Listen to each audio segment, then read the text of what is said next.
bum bum bum bum bum. Ba-da-da-dum bum bum ba-dum ba-ba-dum. Rum bum bum bum bum bum bum bum bum bum bum bum ba-dum bum bum bum bum bum bum. Ba-da-da-dum bum bum ba-dum ba-ba-dum. Hello, my friends. It's so great to see all of you here. Hi, my name is Joette Calabrese, and I'm here every Monday night at 8 o'clock to do one thing and one thing only, and that is to teach you what I know about homeopathy and I like to see how you help each other as well. So, my friends, for those of you who already know me, nice to see you all. Thanks for joining me. I see a lot of my regulars and my favorite friends, Sylvia from Ontario and Kathy from Middle Tennessee, Anita, Patricia. So good to see you all. Wisconsin and Bedford, Michigan, Kansas, Missouri. It's great to see you. I see lots more from all over Houston, Minnesota. It's fun to see where everyone's from. And it uses up a little time before people start joining in. And I'm going to ask you, my friends, that's Lissa from Mexico too, and Connecticut and Oklahoma. So my friends, please share, like, subscribe. It really does make a difference. It helps get this message out. This is not monetized, so that you know I give this information out because I want you to learn. I also hope that you'll take my courses eventually, or even right away. That is how we get even deeper information out, because homeopathy is a fascinating subject. There's lots to learn. You can do a great deal. Hi, Tara from Western Australia. There's lots to learn, and there's a lot you can do with a little bit of information, but there's even a lot more that can be done with a more in-depth amount of information. So tonight we're going to talk about what happens in the winter. Now we're headed that way. November is gray. It's already gray in Buffalo, my hometown. And it's that gray weather that affects people so dramatically. Now, if you're a naturopath, you're going to say, oh, you should just be taking synthetic vitamin D, which I completely disagree with. I don't think we should be taking anything synthetic of any sort whatsoever. I can't think of a time when I believe that a synthetic vitamin would be of use. I've taken them myself. I learned my lesson. Synthetic vitamin C and D and A and E, and they are manufactured by an industry that we don't have an awful lot of respect for. So I'm going to tell you that we don't go for synthetics. Now, natural vitamin D, sunshine, foods that are high in vitamin D, butter and lard and tallow and more butter and more butter and more butter.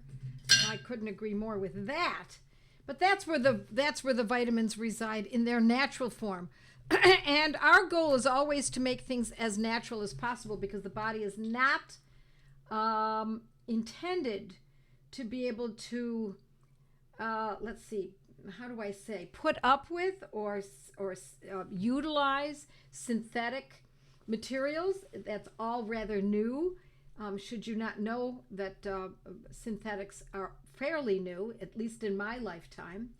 And so we're going to do it the homeopathic way. I'm going to teach you how to use these medicines. And the first thing I'm going to do is, because this seasonal problem with inability to be able to get through the winter without depression or sadness or fatigue even is so prominent. Even for those people who live in the South, because they're not getting outside even enough there. I'm going to point something out to you, and it's a very broad rubric, my friends. I'm looking at the Meta Repertory, 4th edition by Robin Murphy. You're not going to find protocols here. You're not going to find the potencies, but you will find some information that will lead us to some of the medicines. And so what I'm going to show you, I'm going to point out this rubric right here. Okay?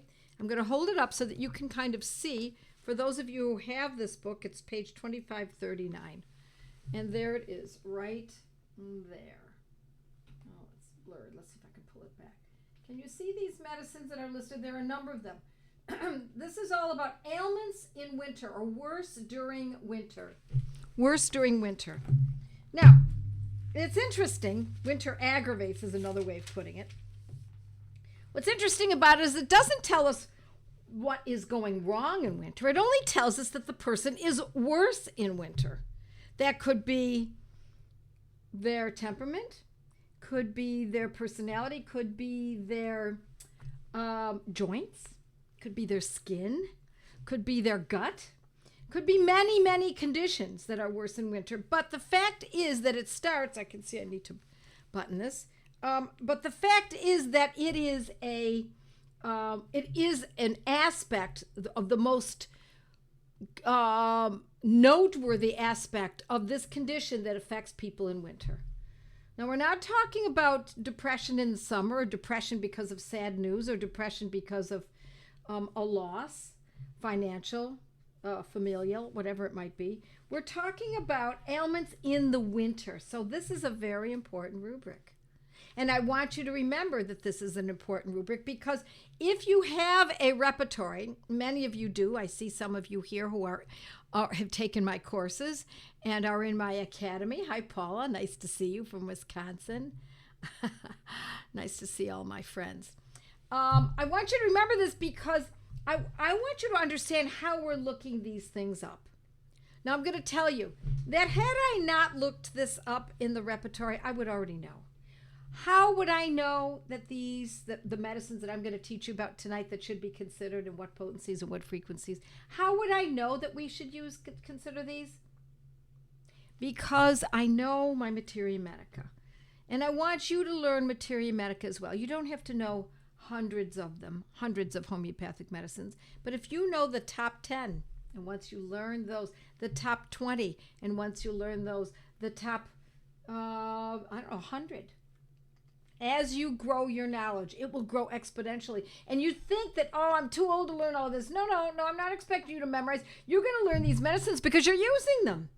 And once you use a medicine for your cat, or you use one of these homeopathic medicines for your husband, or someone else in your family, or a friend, etc., you will remember that medicine. Maybe not in all of its intricacies, but you will remember a good deal about it. So, what I want to point out here is ailments in winter. In other words, the winter season aggravates. And you probably couldn't see it here, but aurum, A-U-R-U-M, which means aurum metallicum. Aurum metallicum is not only bold, but it is capped in capital letters, and it is underlined. It's the only medicine there. It's the only medicine that has all three of those characteristics. It's bold, capitalized, and underlined. Now, there are other medicines that are equally as valuable, and it doesn't mean that that's the only medicine. It's not what it means at all. What it means is that it is one of the medicines that has been found to be the most useful for ailments in the winter season. And so the remedy is aurum metallicum, one of our top medicines for depression. But it also happens to be happens to have a sense of hopelessness. Forget the vitamin D. I'm not going to talk at all about, we don't do vitamins in homeopathy. We don't consider them. So we're going to be talking about, instead, we're going to use a medicine that uproots the condition, doesn't hit it with a synthetic over and over again, and now the body has to compensate in other ways. So for aurum metallicum, I always use aurum metallicum in a 200C. Are there occasions in which I don't? Once in a while I'll use it in a different potency. But across the board, for most people, aurum metallicum is great for that hopelessness, that despondency. It's when the person can't see past what's coming up. They have a hard time even believing that spring will come again, that the sun will shine again. And they see not only are the dark days dark for them, they are darker than for most. They sense a deep depth of darkness. They almost feel as though there's no reason to live. And it is used in a 200C every third day. Sometimes it's every other day. When I'm teaching this to the general public, I'm going to say, my friends, every third day. And I'm going to say it's only one dose every 3 days. And I'm also going to say that when you see a shift, stop. The medicine is acted. If it seems as though the medicine needs to be repeated a few weeks later, commence again. But what I want you to do is you're not going to be using, this is not a vitamin. This is not a supplement. That's not what this is at all. I'm just reminding you over and over again. What you want to do is take it until you no longer need it. Then when one no longer needs it, then we halt and commence its use at a later date as it's needed.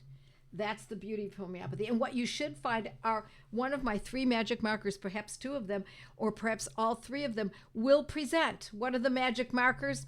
Less intensity to the symptoms. That's an indication that the medicine is correct. Lasting for a shorter period of time. When the symptoms occur, they last for a shorter period of time. Instead of it all day long suffering with this terrible darkness and depression, now it only lasts about an hour. And a larger space between each episode. In other words, if the depression is every day, now we're going to see it maybe once a week. That's what we're looking for. And that is going to give us aurum metallicum, the use for aurum metallicum, 200C every 3 days until better. And that means generally within a few days we see a shift. Often. Very, very often. Now I'm going to look at the other medicines that are in this beautiful rubric, ailments from winter. Worse in the winter. And my next remedy that I'm going to find here is Kali-Phos. I talked about Kali-Phos last week. Kalium phosphoricum, K-A-L-I is the way it's spelled. K-A-L-I. Second word is phos, P-H-O-S, abbreviated for the word Kalium phosphoricum. Now, with this medicine, there's also fatigue. Now, aurum metallicum can also have fatigue, but the most noteworthy symptom for aurum is this deep darkness. Kalium phosphoricum is a little different. It feels as though they're kind of wiped out mentally, like maybe they've overused their brain. But so the fatigue that they have is not just physical, and sometimes it's not physical at all. Sometimes the fatigue that Kali-Phos has in these dark months is that they have a mental fatigue. It is particularly beautiful for people who have overused their brain. Students who are in the middle of exams often need Kalium phosphoricum. Someone who is focused on a business situation in which all they can do is focus, and they have brain fatigue of sorts. And it's a wonderful remedy that I consider a wonderful remedy that is a brain tonic of sorts. And I don't use that in a high potency. I really like Kali-Phos, K-A-L-I, Phos, P-H-O-S, in a 6X. Now, that's a cell salt. Readily available, very inexpensive, and I like that being used twice daily, B-I-D, twice daily, every day. Not every other day, not every third day, twice daily, every day. And I encourage students to keep Kali-Phos on their desk if they're feeling mentally fatigued, and especially if they're taking exams in January, November, December, January, in the cold, terrible months of winter, when the winter blues start to hit them, as well as in conjunction with their having to study and having that brain fatigue of sorts. Again, do we take it forever? No, my friends. It's not a supplement. It's not a vitamin. These medicines are medicine, which means they need to be used until they do their job, which often can be in short order. Not always. Depends on the condition, depends on the medicine, etc. But generally, we take it for a short period of time, and then we see a big shift, or enough of a shift. Now, what kind of a shift are we even looking for? For those of you who are new, Or even those of you who've been around for a long time and are seasoned, I want you to think this way. And I want you to remember to explain it to your neighbors and your friends and your family. Don't expect the person to feel, bam, there's something different. Like they feel like an upper, or they feel as though they've had a lot of coffee, or they feel as though they've taken a substance. Because, my friends, they will not have felt like that. Homeopathy doesn't do that. Instead, it eliminates the suffering and brings the person back to normalcy. It brings us to our normal level. That's what we're looking for. So if the dog is itching horribly, we're using, say, an itching medicine, homeopathic medicine, it doesn't give the dog a sense of euphoria because the itching has stopped. No, instead, the dog simply stops itching. If the person has bloating and we're giving the medicine for bloat, the homeopathic medicine for bloat, we don't see, the person doesn't feel, oh my gosh, I feel great. Generally, instead, they are just themselves minus the bloat. So it's the same thing with these. These are medicines that are specific for someone who is feeling heavy and dark and depressed, and maybe a loss of interest in life, or a brain fatigue, a brain fag sensation. It's going to be them minus those symptoms. It's just going to bring them back to normal. And it does that by simply stimulating the body's natural ability to do exactly that. Okay, so now let's look at another medicine. Ammonium carbonicum is my next choice, and I see it as very bold in this rubric. Ammonium carbonicum, A-M-M-O-N, just ammonia, or ammonium. A-M-M-O-N-I-U-M, ammonium. A second word is carbonicum. Just the way it sounds, my friends. If you've ever had any Latin in your life, you should be able to sound these words out. If you haven't had Latin, maybe you want to study some, because it's the basis of science and certainly the basis of our materia medica in homeopathy. So ammonium carbonicum is someone who is worse in winter, not only in their suffering psychologically and the sadness and the depression and the lack of motivation, but they're also very cold people. They're chilly all the time. And they're affected by cloudy weather and dull weather. They become unmotivated, uninterested.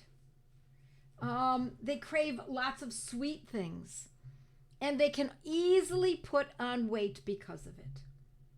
So they become not their best self, to put it mildly.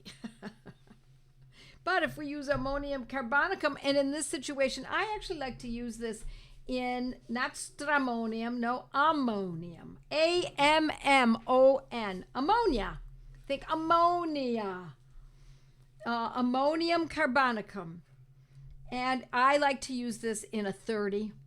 I've used it in a 200 as well, but I really like it in a 30th potency, 30C, 30X. Yes, ammonium carbonicum. And I like this medicine in a 30 and maybe once a day and see how it goes. By the way, ammonium carbonicum people who are lost in the winter months and feel so down, they often gain weight.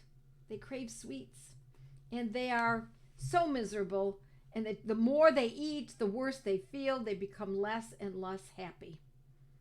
Okay, next medicine that I want you to look at. Now, there are many to consider here. I'm just getting the top ones, my friends, okay? I'm going to give you one more. And I also am going to tell you that in a few minutes I'm going to go to my Mighty members, and we're going to talk about things a little bit more in depth. And I want you to know, for those of you who are not Mighty members, you might want to join.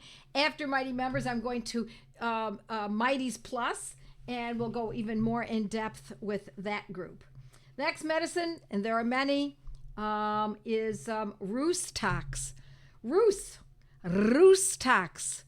R-H-U-S is the first word, and tox is the second word. Rhus toxicodendron is the full remedy. And these people often suffer not only from sadness and depression and heaviness, but their joints ache and their tendons ache, and they often have arthritis at this time, and it's the cloudy weather, and they feel stiffened up, and they feel worse and worse as it gets colder and more damp, and it's dreary, and getting up after sitting or lying down is really hard for them until they can kind of get going. But there is this kind of a restlessness that they have as well. They can't seem to get comfortable. They get into bed, everything's achy. They feel so sad and down, and they flip and they flop in bed trying to find a comfortable position, and they simply can't. And the comfortable position is usually in relationship to their joints or their tendons. Rhus tox. And we can use that either in a 30 or a 200. And I also, for those of you who are new, I urge you to start using lower potencies, such as a 30, twice daily, every day.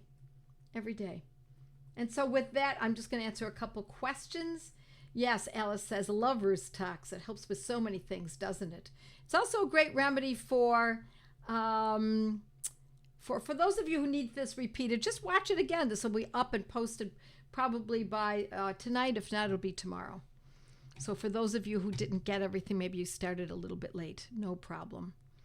I lost my train of thought. I've been taking Joette's advice to get natural vitamin D all year round. I have an alarm in my phone that goes off at noon every day. It's called Get Some Sun, so I go outside for 15 minutes and expose as much sun as the cold will let me. Good going, Wendy. Very, very good. And you live in Toronto. Absolutely. Yeah, naked at noon is a great idea. I don't know that you could do that, but that I think there was a book titled that. Let's talk sometime about winter skin. Actually, I'm going to be talking about that a little bit more with my Mighties tonight. All right, let's see what else we've got. Does anybody have a recipe for tallow cookies?